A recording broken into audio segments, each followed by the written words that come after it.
Next here tonight to our Impact series, and it's a follow-up on a bill aimed at lifting restrictions on medical malpractice lawsuits. And all new tonight, Katie LaGrone with new reporting on the very latest effort to fix what critics call Florida's dirty little secret.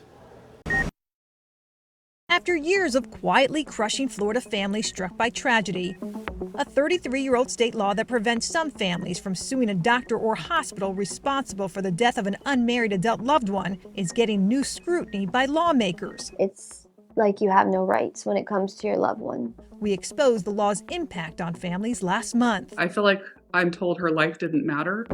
But a new bill filed in the Senate Friday is the third bill filed on the topic this fall and is likely to be the first heard in the Senate. It calls to lift restrictions for some families to sue, but only if state governing boards have already found a doctor or hospital at fault. This is just a start. This is just the beginning.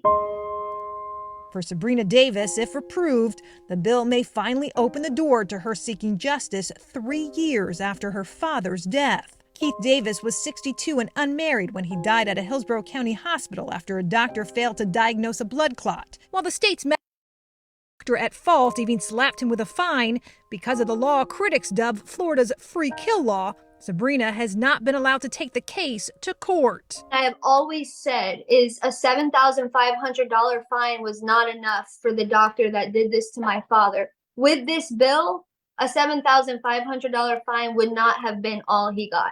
But for other families, this new bill, they say, does nothing but leave them shocked and angry. The larger intent of this bill is to make sure that it looks like they're doing something to take action to help.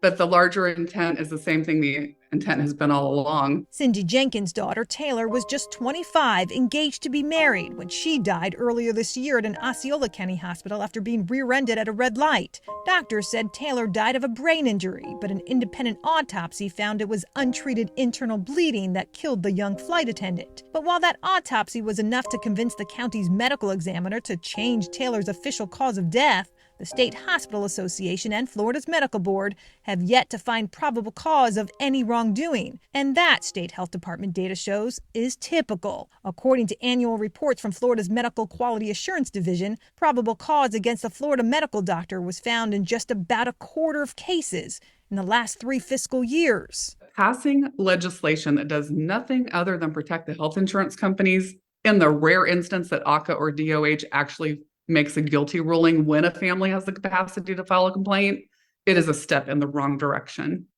This latest bill was introduced by Republican Senator Clay Yarborough, who's chair of the Judiciary Committee. Significant because as chair, he decides which bills are heard.